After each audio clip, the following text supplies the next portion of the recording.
Welcome to Doon पाठशाला classes. I am Arun Pant. आज हम इलेक्ट्रोस्टैटिक का डे सेकंड देखेंगे। इसमें है हमारे पास मेथड्स ऑफ चार्जिंग। ठीक है, मेथड्स ऑफ चार्जिंग का मतलब क्या है कि एक बॉडी से दूसरी बॉडी में हम चार्ज कैसे ट्रांसफ़र कर रहे हैं। ठीक है, तो उसमें जो हमारे पास है तीन तरीके हमारे पास आते हैं। पहला है फ्रिक्शन, जिसको कि रबिंग कहते हैं। जैसे हम दो बॉडीज़ को आपस में रब करें, ठीक है, तो that is charging by friction और रबिंग। उसको फ्रिक्शन भी कहते हैं, रबिंग भी कहते हैं। दूसरा है चार्जिंग बाय कंडक्शन, तीसरा है चार्जिंग बाय इंडक्शन। इनके बारे में एक एक ढंग से हम पढ़ेंगे। पहले रबिंग के बारे में देखते हैं। ये हम सभी जानते हैं कि अगर हम दो बॉडीज़ को आपस में रब करें तो वो चार्ज हो जाती हैं। एग्जाम्पल के लिए आपने देखा होगा कि आप स्केल को बालों पर रगड़ें, ठीक है, तो फिर उस सूखे बालों पर अगर आप रगड़ें, स्केल को रब करें, तो फिर छोटे छोटे कागज़ के टुकड़े स्केल पे चिपक जाएंगे। ठीक है, तो इस सब में क्या हुआ, इस सब में ये हुआ कि हमारे हेयर्स पे पॉजिटिव चार्ज आया और जो कॉम्ब है या स्केल है, ठीक है, कॉम्ब है या स्केल है, उस पर क्या है, नेगेटिव चार्ज है। ठीक है, इसी तरीके से हम कुछ एग्जांपल और देखते हैं। अच्छा, जो भी बॉडी इलेक्ट्रॉन लूज करेगी उस पर पॉजिटिव चार्ज आएगा, जो गेन करेगी उस पर नेगेटिव चार्ज आएगा। जैसे हम ग्लास रॉड को सिल्क क्लॉथ के साथ रब करते हैं तो ग्लास रॉड पे पॉजिटिव आएगा, सिल्क क्लॉथ पे नेगेटिव आएगा, क्योंकि इलेक्ट्रॉन लूज करेगा, ये गेन करेगा। जो गेन करेगा उस पर नेगेटिव, जो लूज करेगा उस पर पॉजिटिव। सिल्क फर और इबोनाइट रॉड को देखते हैं, इन दोनों को आपस में रब करते हैं तो इस केस में सिल्क फर इलेक्ट्रॉन लूज करेगा, इबोनाइट रॉड इलेक्ट्रॉन गेन करेगी। यहां से हम देखते हैं कि एक ही सेम चीज पे पॉजिटिव चार्ज भी आ सकता है और नेगेटिव चार्ज भी आ सकता है। डिपेंड करता है कि किसको किसके साथ रब किया जा रहा है। और इस पूरे फिनोमिना का वैसे कोई एक्सप्लेनेशन आपको बुक में नहीं मिलेगा, बस एक चीज आप देख सकते हैं कि depending on their work function, किसका वर्क फंक्शन कितना है कि किससे कितने इजीली इलेक्ट्रॉन निकल जाते हैं, उसके हिसाब से कोई भी बॉडी इलेक्ट्रॉन लूज करती है या गेन करती है। ठीक है, ये तीनों एग्जांपल हमने देख लिए। अब हम देखते हैं चार्जिंग बाय कंडक्शन, जो सेकंड हमारे पास है। ठीक, तो ये आपने नोट कर लिया। उसके बाद हम देखते हैं चार्जिंग बाय कंडक्शन। कंडक्शन का मतलब ध्यान रखिए, जब भी कंडक्शन की बात करते हैं तो कंडक्शन का मतलब होता है कांटेक्ट, इंडक्शन का मतलब होता है नो कांटेक्ट। अब कंडक्शन में हम देखते हैं, कंडक्शन का मतलब कांटेक्ट, मतलब अगर दो बॉडीज को आपस में टच किया गया, एक पे हमारे पास चार्ज कितना है, एक पे 4 कूलम है, एक पे 6 कूलम है, तो इन दोनों के बीच क्या होगा, चार्ज इक्वली डिस्ट्रीब्यूट हो जाएगा। मतलब कितना, 4 + 6/2 that is 10/2 that is 5 coulomb. मतलब कुछ देर बाद दोनों पे 5 कूलम और 5 कूलम चार्ज आ जाएगा। वैसे जैसा आप टेम्परेचर में देखते हैं, अगर इसका 4 डिग्री सेल्सियस होता है, इसका 6 डिग्री सेल्सियस होता है, कुछ दिनों बाद दोनों पे बराबर 5 डिग्री आ जाता है। ठीक है, इसी तरीके से हम देखते हैं, इसके कुछ और केस देखते हैं। ठीक है, ये हमने देखा। और केस हो सकता है, अगर किसी पे हमारे पास मान लिया जाए किसी पे -4 कूलम चार्ज है, चार्ज नेगेटिव भी होता है हम जानते हैं, और किसी पे चार्ज 6 कूलम है।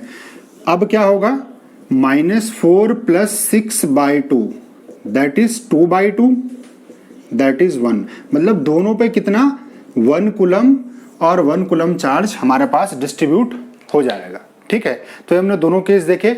ये था चार्जिंग बाय कंडक्शन। अब हम तीसरा देखते हैं, जिसे कहते हैं चार्जिंग बाय इंडक्शन। ठीक है, तो इसमें थोड़ी सी हमारे पास थ्योरी आती है, उसको भी हम देखते हैं। चार्जिंग बाय इंडक्शन में क्या होता है, इंडक्शन का मतलब कोई कांटेक्ट नहीं। जैसे कि कोई मेटल स्फीयर है, ठीक, इस मेटल स्फीयर के सामने मैं एक रॉड लेके आता हूं, रॉड क्या है, पॉजिटिव है।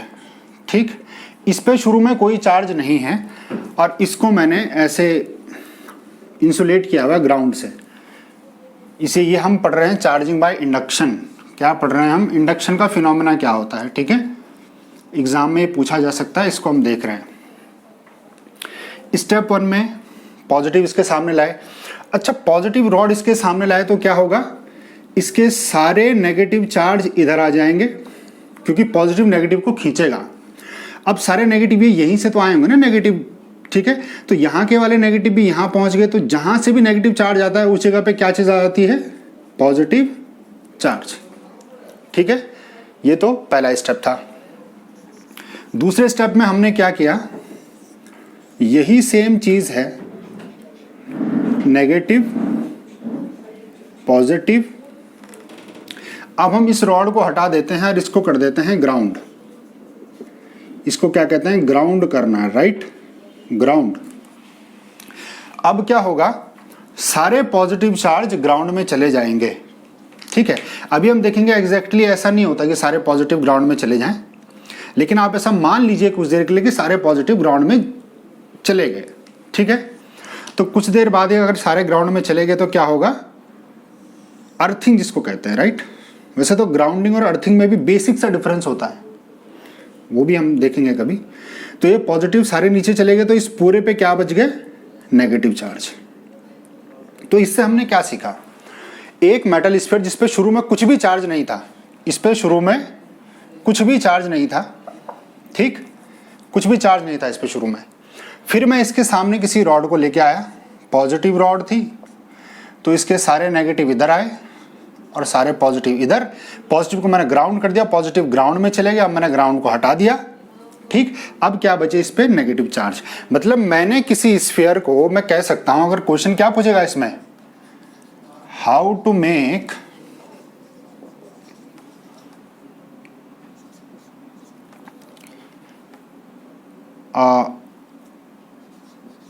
an uncharged metal sphere negatively charged। मतलब क्वेश्चन बोलेगा वो कि किसी मेटल स्फीयर को जो कि क्या है, अनचार्ज्ड है, उसको नेगेटिवली चार्ज बनाना है। तो इसका स्टेप हमने देखे। ठीक, इस तरह से हम इसको नेगेटिवली चार्ज बना सकते हैं। क्वेश्चन ये भी पूछ सकता है, how to make a uncharged metal sphere positively charged. ठीक है, तो पॉजिटिवली चार्ज के लिए भी हम देख लेते हैं कि क्या करना है। अब यहां पे पॉजिटिवली चार्ज के लिए हमको क्या करना है, फिर से हम एक मेटल स्फीयर लेंगे जिसपे कोई भी चार्ज नहीं था। पिछली बार हम पॉजिटिव रॉड लेके आए, अब की बार नेगेटिव रॉड लेके आते हैं। नेगेटिव के कारण क्या होगा, सारे पॉजिटिव चार्ज इधर आ जाएंगे क्योंकि अपोजिट चार्ज अट्रैक्ट करते हैं, और सारे नेगेटिव इधर। ठीक, सेकेंड स्टेप में हम क्या करेंगे, ग्राउंड कर देंगे। ठीक है, ग्राउंड कर देंगे अगर, तो सारे नेगेटिव चार्ज ग्राउंड में चले जाएंगे। ठीक, अर्थ में चले जाएंगे। इसको हमने ग्राउंड किया, इसको अर्थिंग कहते हैं, एक हिसाब से अर्थिंग है। तो सारे नेगेटिव अगर वहां पे चले जाएंगे तो हमारे पास क्या बचेगा, पूरा उसमें पॉजिटिव चार्ज बचेंगे। तो इस तरह से हमने देखा किसी स्फीयर को हम पॉजिटिवली चार्ज भी बना सकते हैं। ठीक।